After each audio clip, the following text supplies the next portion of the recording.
Halo Ibu Guru dan teman-teman, saya Gesiti dari 10 MIPA 2 kelompok 5. Pada hari ini saya akan menjelaskan pengertian Archaebacteria dan ciri-ciri Archaebacteria. Archaebacteria adalah sel paling awal atau kuno yang memiliki kedekatan dengan organisme eukariot atau memiliki membran inti sel. Archaebacteria merupakan organisasi tertua yang hidup di bumi. Archaebacteria disebut juga dengan bakteri purba, merupakan organisme yang metabolisme energi khasnya membentuk gas metana atau CH4 dengan cara mereduksi karbon dioksida atau CH2. Archaebacteria terdiri dari bakteri-bakteri yang hidup di air panas. Bakteri yang hidup di tempat-tempat kritis atau ekstrim, misalnya bakteri yang hidup di air panas, bakteri yang hidup di tempat berkadar garam tinggi, dan bakteri yang hidup di tempat yang panas atau asam seperti di kawah gunung berapi dan di lahan gambut. Ciri-ciri Archaebacteria.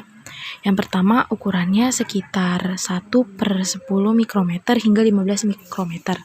Yang kedua, bertahan di asam, lingkungan air garam atau alkali. Beberapa bisa menahan tekanan lebih dari 200 atmosfer. Yang ketiga, membran selnya tersusun atas lemak berupa ikatan ester dan unit isoprene. Yang keempat, selnya bersifat prokaryotik atau tidak memiliki membran inti. Yang kelima, lipida bercabang dengan membran sel. Yang keenam, dinding sel terdiri atas polikarida dan protein, bukan peptidoglikan. Yang ketujuh, tidak mempunyai RE atau retikulum endoplasma, mitokondria, lisosom, dan badan gigi. Yang kedelapan, ribosomnya mengandung beberapa jenis RNA polimerase. Yang kesembilan, Archaebacteria mengandung asam nukleat berupa RNA. Yang 10, reproduksi dengan cara pembentukan tunas, pembelahan biner, dan fragmentasi. Yang ke-11, sensitif terhadap toksin diphteri. Yang ke-12, hidup secara koloni atau berkelompok dan soliter atau sendiri. Yang ke-13, beberapa spesies Archaebacteria juga mempunyai flagella untuk bergerak.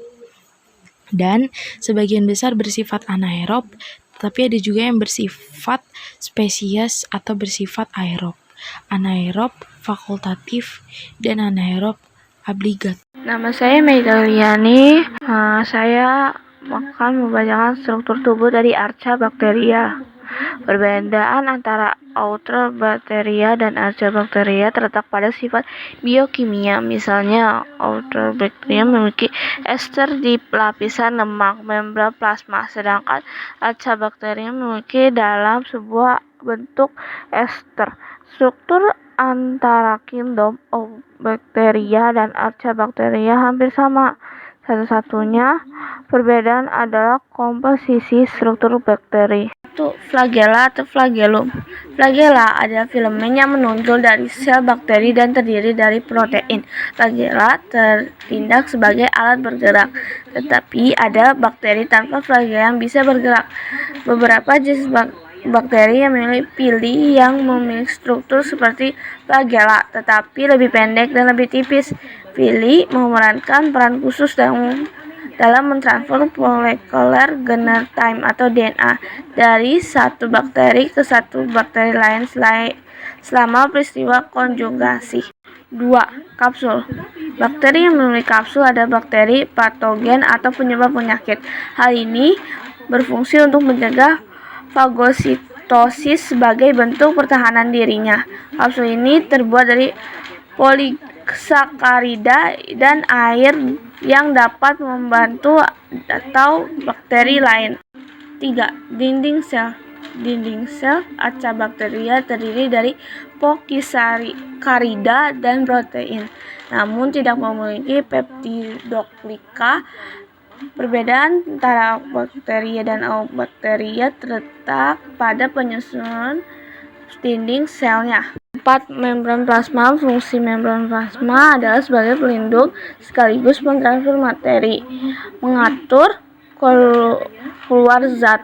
Membran sel atau membran plasma bersifat selektif atau semi-permeable, yaitu hanya dapat mentransfer molekul atau zat tertentu. Membran sel ini terdiri dari fosfolid dan protein.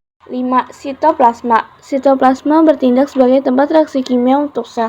Terdiri dari 8% air, protein, asam nukleat, lemak, karbohidrat, ion organik, kromatofor. 6. Ribosom. Ribosom dibentuk dalam bentuk RNA halus dan butiran protein yang berkontribusi terhadap kelangsungan hidup bakteri selama sintesis protein. 7. Kromosom.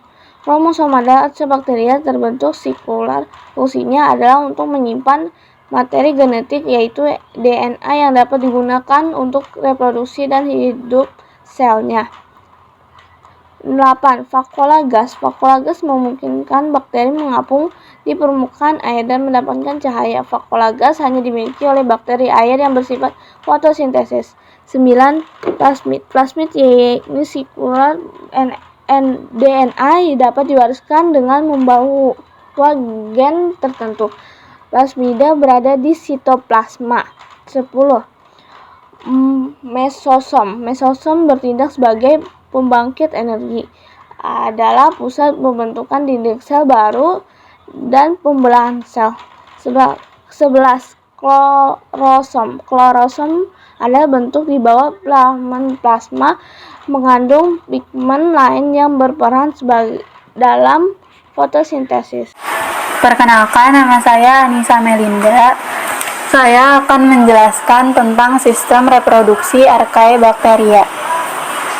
Reproduksi Archaebacteria adalah aseksual. Archaebacteria dapat memproduksi melalui pembelahan biner, di mana sel induk membelah menjadi dua sel anak yang identik secara genetik. Archaebacteria juga dapat berproduksi secara aseksual melalui tunas dan fragmentasi, di mana potongan-potongan sel pecah dan membentuk sel baru, juga memproduksi organisme identik secara genetik.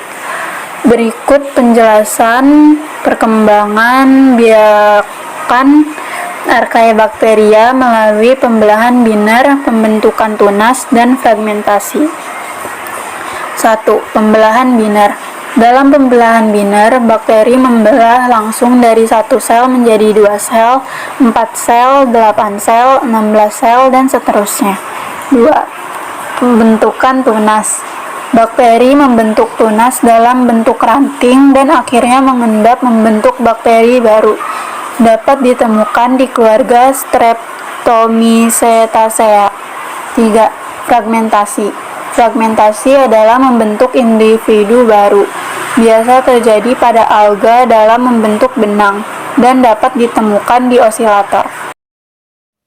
Klasifikasi Archaebacteria. Archaebacteria merupakan mikroorganisme yang dapat hidup pada lingkungan ekstrim. Berikut ini merupakan klasifikasi Archaebacteria berdasarkan filum. 1.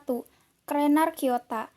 Klasifikasi yang satu ini juga disebut-sebut sebagai organisme yang mengoksidasi amonia paling banyak di tanah dan menyumbang sekitar 20% dari mikroorganisme yang ada pada phytoplankton di lautan dunia.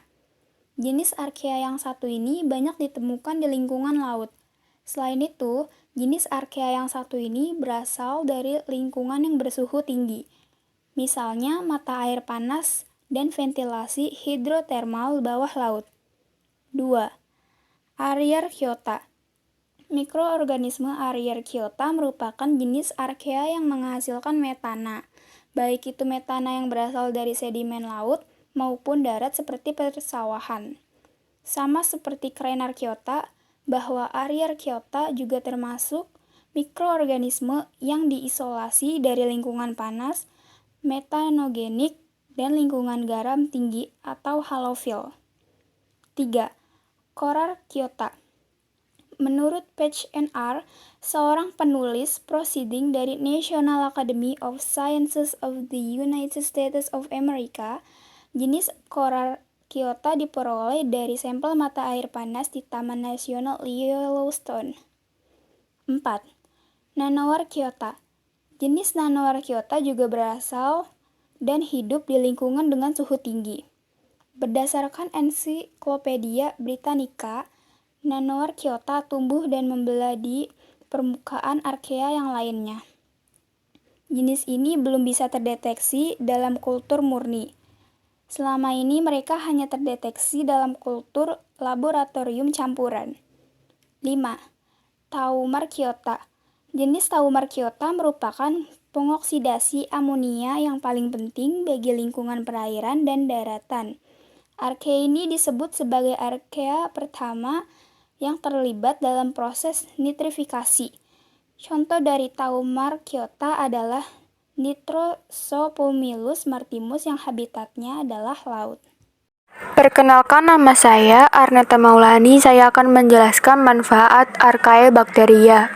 Manfaat Archaea Bacteria dibagi menjadi 4, yaitu yang pertama, beberapa enzim Archaea Bacteria dalam industri makanan berguna untuk mengobati jantung menjadi dextrin. Contohnya, Aorzae, Arpegillus niger, A. niger, Bacillus coagulans. Yang kedua, enzim Archaea Bacteria ditambahkan ke dalam deterjen atau sabun cuci untuk meningkatkan kemampuan pada pH atau suhu tinggi. Yang ketiga, sebagai penghasilan gas bio untuk bahan bakar alternatif.